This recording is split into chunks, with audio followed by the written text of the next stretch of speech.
Hello friends, मैं नीरज स्वागत करता हूं आपका अपने चैनल सोलर एनर्जी में। इस चैनल में हम solar design, engineering and project execution के बारे में डिस्कस कर रहे हैं। मेरी पहले की 3 क्लासेस में हमने सोलर पीपीटी के बारे में, सोलर के बारे में बेसिक से हमने स्टार्ट किया था, और 3rd क्लास में हमने अपने ऑटोकैड प्रोजेक्ट का लेआउट सीखा था, ग्राउंड माउंटेड प्रोजेक्ट का। तो आज का जो हमारी 4th क्लास है, ये है सोलर इरिगेशन सिस्टम के ऊपर।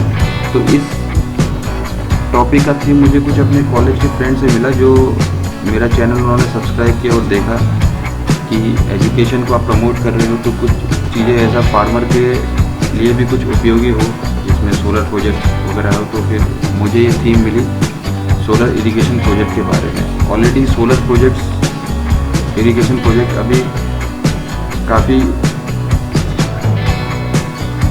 इसको इम्पोर्टेंस दी जा रही है गवर्नमेंट ऑफ इंडिया की तरफ से। उसमें काफ़ी सब्सिडी दी जा रही है कुसुम योजना के अंतर्गत, जो सोलर पंप इंस्टॉलेशन हो रहे हैं state government and central government की तरफ से। क्योंकि सोलर एनर्जी क्या है, एक फ्री सोर्स ऑफ एनर्जी है।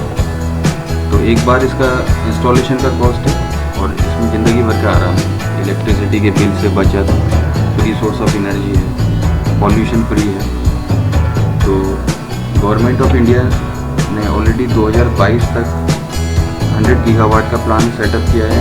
2030 तक 450 गीगावाट ये अचीव करना है। तो ये पहले इसमें मैं ब्रीफ कर देता हूँ इस स्लाइड के माध्यम से। जैसे कि इसमें देख रहे हैं, सोलर सेल की फोटो है। सोलर सेल क्या है? एक इलेक्ट्रॉनिक डिवाइस है जो कन्वर्ट करता है सनलाइट को इलेक्ट्रिसिटी में सीधे।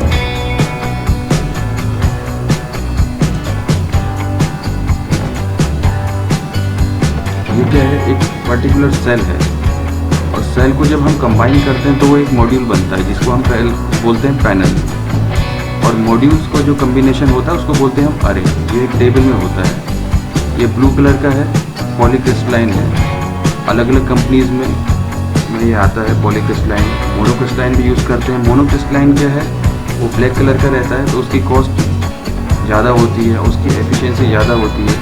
और पॉलीक्रिस्टलाइन जो है उससे चीप सस्ता होता है, और उसकी एफिशिएंसी थोड़ी लो होती है। लेकिन पॉलीक्रिस्टलाइन मार्केट में ज़्यादा चलता है, तो कई कंपनीज इसको प्रेफर करती है, और कस्टमर भी इसी की डिमांड करते हैं। अभी हम पीपीटी के माध्यम से देखते हैं सोलर बेस्ड इरिगेशन सिस्टम। ये एक इरिगेशन सेट लगा हुआ है खेत में। तो इसमें देखिए आगे सोलर पीवी मॉड्यूल्स लगा हुआ है। तो पूरे कनेक्शन के साथ उसमें पंप से पानी फ्लो कर रहा है खेतों में, सीधे टैंक में भी भर रहा है। तो इसमें हम देखते हैं फोटो में, यहाँ पे देखिए एक ओवरहेड टैंक बना हुआ है। ओवरहेड टैंक में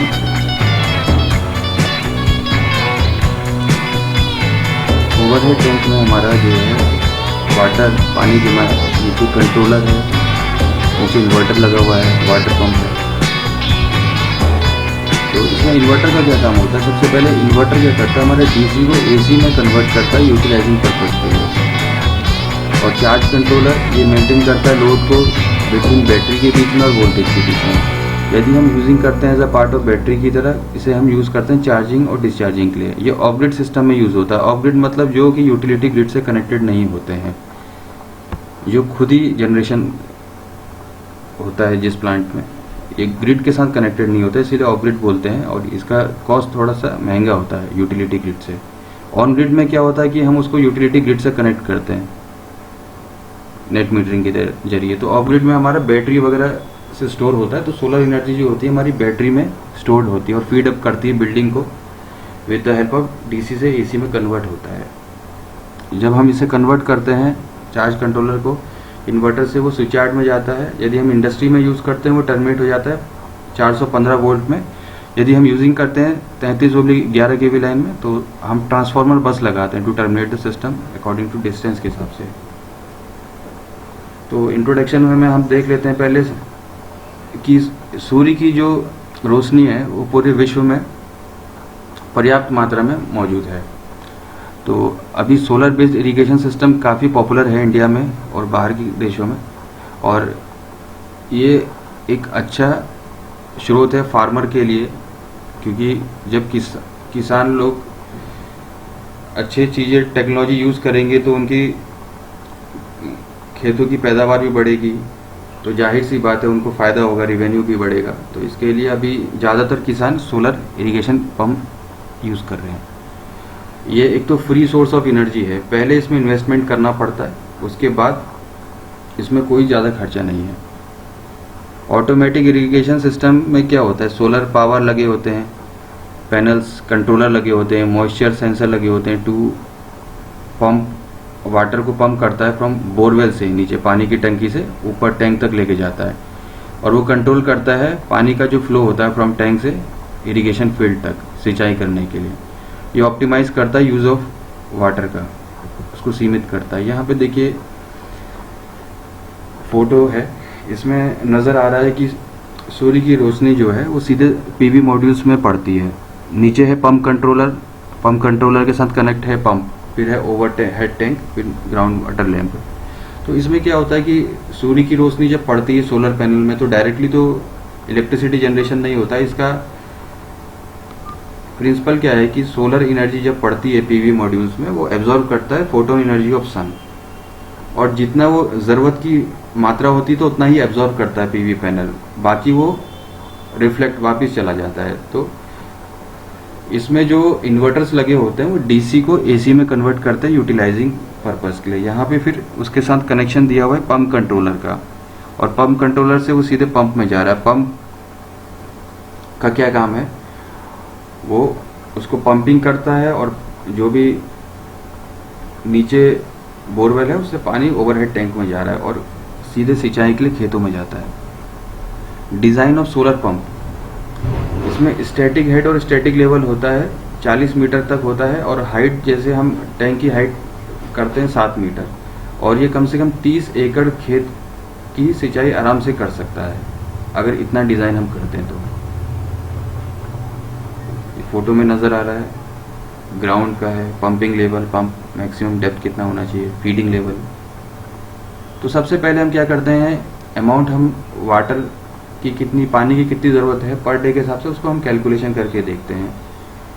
वाटर पानी का जो ज़रूरत होती है हर 1 एकड़ के हिसाब से किसी भी खेत के लिए, वो मान लीजिए इन मीट्रिक पर डे 40 रहती है, और तो टोटल अमाउंट रिक्वायर्ड कितना होता है 30 × 40, ये हो गया 1200 मीट्रिक पर डे। उसके बाद हम कैलकुलेट करते हैं पानी का जो फ्लो है rate metric m³ per hour में। तो मान लीजिए कि सन का जो पीक आवर है मतलब 5 घंटे का वो है, तो वाटर फ्लो रेट हो जाएगा 1200 डिवाइड बाई 5, 240। ये 1200 यहाँ से आया, total amount required per day, हर दिन की जो ज़रूरत है। तो डायमीटर जो पाइप का रहता है और मैक्सिमम रेट जो रहता है पानी का फ्लो का m³ पर आवर, तो अलग अलग है। 3/4 में है 2.25, 1 का है 3.5, 4 का है 226, 6 का है 6, ये इंच में है 6 इंच 250, 10 इंच का है 508। बाकी ये फॉर्मूला दिया है डायनेमिक हेड का कैलकुलेशन करने के लिए। सोलर रेडिएशन की यूनिट जो होती है वो किलोवाट पर m² पर डे की होती है। कोई गिवन लोकेशन में मान लीजिए 5 किलोवाट पर m² पर डे का है, तो उसको हम डिवाइड कर लेंगे 1000 से, तो वो 5 घंटा आ जाएगा। तो उसके बाद हमने पाइप का डायमीटर निकाला, 6 इंच है हमारा आ रहा है। पाइप का मटेरियल हमारा C क्लास का होता है, PVC पॉलीविनाइल क्लोराइड बोलते हैं इसको, 150। एबेस्टोस सीमेंट है, ये उसका टेक्निकल स्पेसिफिकेशन दिया है। वेल्डेड स्टील है 100, ये क्लासिफिकेशन है। कंक्रीट है 100, कास्ट आयरन 100, कॉपर या ब्रास का 130, विट्रीफाइड क्ले 100, कोरुगेटेड स्टील 60। तो एज्यूम करेंगे C को 150 एंड उसकी लंबाई है 50 मीटर। तो फ्लो रेट हमारे पास दिया है Q जो है 240/m³ पर आवर। तो Q हमारा निकल जाएगा 240 डिवाइडेड बाई 60 × 60, तो 0.0667 m³/s। तो डायमीटर मीटर में निकल गया 0.254 मीटर। 1 इंच हमारा जो होता है 2.54 सेंटीमीटर होता है। तो TDH निकाल लेंगे 47 प्लस 0.297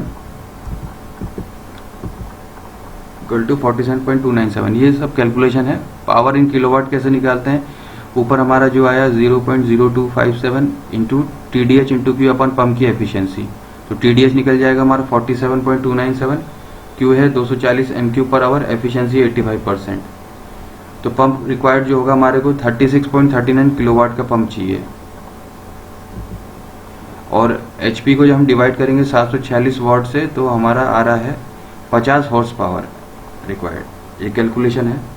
और इन्वर्टर की एफिशिएंसी हमने मान ली 85%। तो इन्वर्टर पावर रिक्वायर्ड कितना हो गया 37.3 डिवाइड बाई 0.85, 45 किलोवाट का हमें सोलर पावर पंप इंस्टॉलेशन है। मतलब हमको 45 किलोवाट का एक प्लांट डिजाइन करना पड़ेगा ये पंप लगाने के लिए। तो पहले से डिज़ाइन करना पड़ता है। कोई भी EPC कंपनी, कंसल्टेंट कंपनी से डिज़ाइन कर सकती है। फिर इन्वर्टर्स एंड पैनल का हमें कितना रिक्वायरमेंट है। इन्वर्टर हमने कोई सा भी ले लिया, मान लीजिए रेटेड पावर है उसका 37 किलोवाट। ये शीट में हमें मिल जाएगा टेक्निकल स्पेसिफिकेशंस में। रेटेड वोल्टेज है 380 से 440 volt. Recommended PV inverter power है 48 kilowatt p. MPPT tracking voltage 450 से 800 वोल्ट। ये MPPT क्या होता है, ये इन्वर्टर में लगा होता है। आजकल के जो इन्वर्टर्स होते हैं छोटे वाले, जो हम जनरली घर और स्मॉल घर के पर्पस के लिए यूज़ करते हैं, तो 50 किलोवाट 60 किलोवाट ऐसे करके जो रहता है, तो उसमें MPPT होता है ट्रैकिंग के लिए। तो वो डिफरेंट ओरिएंटेशन के लिए यूज़ करते हैं उसे। मैक्सिमम DC इनपुट वोल्टेज होता है 800। रेटेड करंट दिया है 71 एम्पियर। DC पावर दिया है 48 kilowatt and rated power of inverter होता है 37 किलोवाट। तो कंसीडर कर लेते हैं हम 250 वाट की हमने कोई PV मॉड्यूल ले ली, 30.53 वोल्ट है एंड 8.1 एम्पियर। तो हमारा नंबर ऑफ पैनल्स निकल जाएगा 45,000 डिवाइडेड बाई 250, 18 पैनल लगेंगे और रेटेड करंट 71 एम्पियर है। तो नंबर ऑफ पैरेलल स्ट्रिंग्स हमारा निकल जाएगा 71 बाई 8.19, तो 8 पैरेलल में इतने स्ट्रिंग्स लगेंगे। और नंबर ऑफ पैनल इन इस स्ट्रिंग इज 180 बाई 8, 23 पैनल लगेंगे हर स्ट्रिंग में। वोल्टेज फिर हम उसके बाद वोल्टेज निकालते हैं इस स्ट्रिंग में, 23 into 30.53 702.19 volt. Power introduce equals to 250 into 8 into 23 46 kilowatt. System component ये है, सन है, सन की रोशनी पड़ती है सोलर पैनल में, उसके बाद चार्ज कंट्रोलर में, फिर रिचार्जेबल बैटरी, फिर वो इन्वर्टर से कनेक्ट होता है, उसके बाद मोटर से, मोटर रन करता है सबमरीन, पंप को घुमाता है और उसके बाद पंप क्या करता है, स्टार्ट करता है, पानी को फ्लो करता है और वो सीधे ओवरहेड टैंक में जाता है। उसके बाद वो इरिगेशन पंप के लिए यूज़ होता है। उसे हम बोरवेल में भी स्टोर कर सकते हैं, फिर वहाँ से सिंचाई डायरेक्टली हम कर सकते हैं खेतों पे। तो ये ऑलरेडी मैंने बता दिया है, ये इसका फोटो है ब्रीफ। यहाँ पे सन की रोशनी जो है मॉड्यूल्स पे पड़ रही है।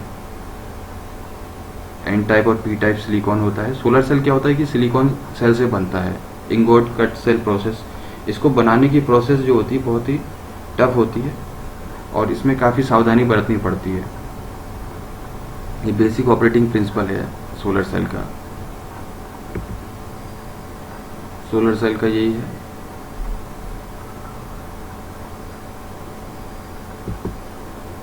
इरिगेशन मॉड्यूल्स ये दिया हुआ है। मॉइस्चर का सेंसर है, ये किस काम आता है, सेंस करता है लेवल ऑफ कितना मॉइस्चर है वहाँ पे सॉइल में, मिट्टी में कितना मॉइस्चर होता है, तो उसकी वो कंटेंट को पता करता है कितना रहता है। इससे हम रेफरेंस वैल्यू सेटअप कर सकते हैं।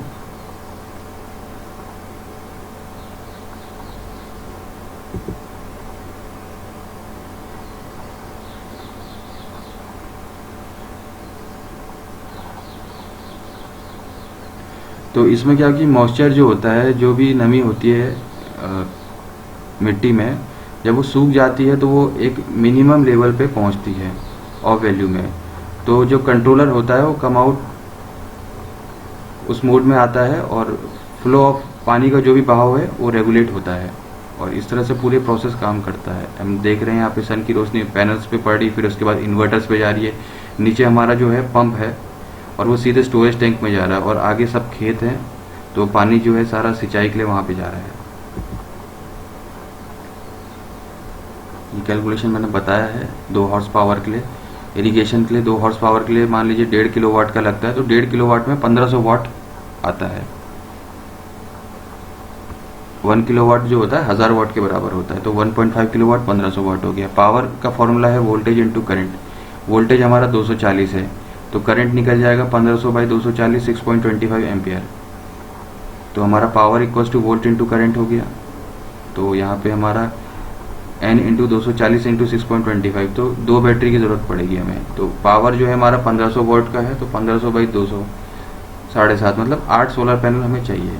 और सोलर पैनल्स जो होते हैं 72 सेल में आते हैं, 140 सेल में भी अभी आ रहे हैं। तो सबसे पहले मैं सब्सिडी के लिए बताना चाहूँगा किसानों के लिए। तो सबसे पहले सब्सिडी के लिए हमारे को कितना पानी की जो गहराई है वो पता करनी पड़ती है फीट में। एवरेज लेवल जो है बोरवेल में पूरे साल में कितना आ रहा है और कितना हमको इरिगेशन का ज़रूरत है, मान लीजिए 5 एकड़ 10 एकड़ बीघा या हेक्टेयर में, और किस तरह का इरिगेशन फैसिलिटी चाहिए। ड्रिप इरिगेशन चाहिए या स्प्रिंकल चाहिए, मतलब बीच में एक मशीन भी लगाते हैं, वो तो चारों तरफ पानी उसमें फेंकती है वो मशीन, और एक डायरेक्टली स्टोरेज भी करती है, उसके थ्रू भी जाता है, या फ्लड इरिगेशन चाहिए। तो हम एक केस स्टडी पढ़ लेते हैं। ये सोलर वाटर पंप है अंडर PM कुसुम योजना इन हरियाणा में, हरेडा के तहत। तो इसमें 2 हॉर्स पावर का है पंप। तो ये एक अप्रॉक्सीमेट प्राइस है और ये कोई फिक्स नहीं है, ये समझाने के लिए दिया हुआ है केवल। इसकी कॉस्ट जो है लगभग 1,85,000 आ रही है, और इसमें ministry of new renewable energy और गवर्नमेंट ऑफ इंडिया से सब्सिडी जो है 86,400 की मिल रही है। तो प्रपोज स्टेट गवर्नमेंट की सब्सिडी जो है 80,055 रुपये है, मतलब टोटल पंपिंग की जो कॉस्ट बैठ रही है वो 1,84,950 है। तो 10% के हिसाब से 2 हॉर्स पावर का हो गया सरफेस पंप। अब ये 2 हॉर्स पावर सबमर्जिबल पंप जो डूबा रहता है, उसके हिसाब से 2,35,000 उसकी कीमत आ रही है, कॉस्ट। तो उसमें सब्सिडी मिल रही है हमें स्टेट गवर्नमेंट के हिसाब से 1,25,100।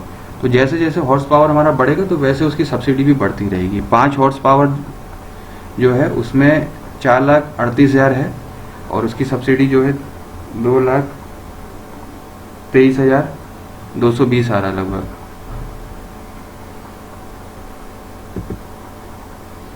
तो इसके अंतर्गत हमें सबसे पहले वाटर टेबल देखना है कि कितना है, 10 मीटर है, 30 मीटर, 50 मीटर। तो सब्सिडी जो प्रोवाइड होती है किसानों को 10% होती है सिस्टम कॉस्ट के हिसाब से। तो ये रजिस्ट्रेशन फॉर्म के लिए saralharyana.government.in, ये हरियाणा में कैसे किसान इसको अप्लाई कर सकते हैं, इसका फॉर्मेट दिया हुआ है। सबसे पहले हमें Haryana solar water pump scheme देखनी है, उसके बाद कैंडिडेट को एंटर करना है अपना validate button, water pumping scheme registration करना है PM कुसुम योजना में। उसके बाद वो लॉगिन करेंगे, उसमें यूज़र नेम और पासवर्ड दिया जाएगा, कौन सी उनको सोलर पावर पंप लेना है। उसके बाद हमें कैंडिडेट का देखना है एप्लीकेशन फॉर्म, वो भरेगा PM कुसुम सोलर वाटर पंप के अंतर्गत। यहाँ पे फुल नाम लिखना है, email ID, mobile number, password, और ये एड्रेस दिया हुआ है। इसके फ़ायदे क्या हैं? सबसे पहले एक तो एनर्जी की बचत होती है, इसमें कोई आपको पेट्रोल या डीजल का खर्चा नहीं लगता है पंपिंग सेट लगाने में। तो ये सन जो है फ्री सोर्स है एनर्जी की, तो वो तो हमारा हर टाइम ही मौजूद रहती है रात को छोड़ के। सो इलेक्ट्रिसिटी की इसमें ज़रूरत नहीं है, इसको हम लाइफ लॉन्ग यूज़ कर सकते हैं। इसको पानी के काम, पीने के काम आ सकता है, सिंचाई के काम आ सकता है, और भी हम इसे व्यवसाय कर सकते हैं। डिपेंडेंसी हमारी बारिश में भी कम हो जाती है। मान लीजिए बारिश जहाँ पे सूखे की प्रॉब्लम है तो उसको हम स्टोरेज कर सकते हैं, और अच्छी फसल होगी तो किसानों को उसमें मुनाफा बढ़ेगा। और इसकी नुकसान ये है कि इसकी शुरू में तो कीमत ज़्यादा होती है, रात को ये वर्किंग नहीं करता सोलर सिस्टम। सोलर पैनल की एफिशिएंसी जो होती है वो कन्वर्ट करता है, लेस देन 22% से कम होता है एनर्जी, और वो सन से आता है इलेक्ट्रिसिटी एनर्जी में। और ये इजी होता है इंस्टॉलेशन करना, इरिगेशन के प्लांट्स को की सिंचाई कर सकते हैं हम आराम से, बोरवेल की मदद से भी, और बहुत ही इकोनॉमिकल होता है ये लगाना। तो ये रहा पीपीटी के माध्यम से। इसका डिज़ाइन कैलकुलेशन शीट में हम देख लेते हैं एक बार, ये तो मैंने बता दिया है। आइडेंटिफिकेशन शीट, तो इसमें सोलर पंपिंग आइडेंटिफिकेशन शीट में हमें सबसे पहले जनरल इन्फॉर्मेशन जो है, हमारा कौन इंस्टॉलर है उसका नाम और पता, टोटल स्टैटिक हेड कितना मीटर है, डायनेमिक लेवल, डी वाटरिंग, ये पंप का टेक्निकल स्पेसिफिकेशन है, मोटर पंप कितने हॉर्स पावर की चाहिए, डिस्चार्ज डायमीटर कितने इंच का चाहिए, मैक्सिमम फ्लो कितना चाहिए, मैक्सिमम टोटल हेड कितना चाहिए, मैक्सिमम पावर कितनी वाट है, मैक्सिमम एडमिसिबल वोल्टेज कितना है, और टोटल पावर कितना इंस्टॉल हो रहा है, मिनिमम वोल्टेज कितना चाहिए हमें पंप स्टार्ट करने से पहले, सो मैक्सिमम वोल्टेज, और पंप की स्पेसिफिकेशन, पंप का मॉडल, पंप का ब्रांड भी चाहिए, वाटर फ्लो कितना हो रहा है, पंप कंट्रोल और इन्वर्टर से हो रहा है, किससे हो रहा है, उसका brand, model, serial number, solar panel कौन सी कंपनी के लग रहे हैं, कितना वाट पी है, कितना यूनिट जनरेशन हो रहा है, टैंक क्या क्या मटेरियल से टैंक हम बना रहे हैं, कितना कैपेसिटी स्टोर कर रहा है पानी, टैंक का फिलिंग टाइम। कैलकुलेशन शीट है ये जो हम कैलकुलेट करते हैं। ये ऑलरेडी ईपीसी कंपनी, टेक्निकल कोई भी कंसल्टेंट कंपनी से मिल जाएगा ये। तो ये रहा टॉपिक। तो आशा करता हूँ आपको सब अच्छा लगा होगा ये टॉपिक, और इसमें जो भी सजेशंस वगैरह कुछ पूछना है तो आप इसमें कमेंट कर सकते हैं, और जिन लोगों ने मेरा चैनल नहीं सब्सक्राइब किया है वो चैनल सब्सक्राइब कर सकते हैं।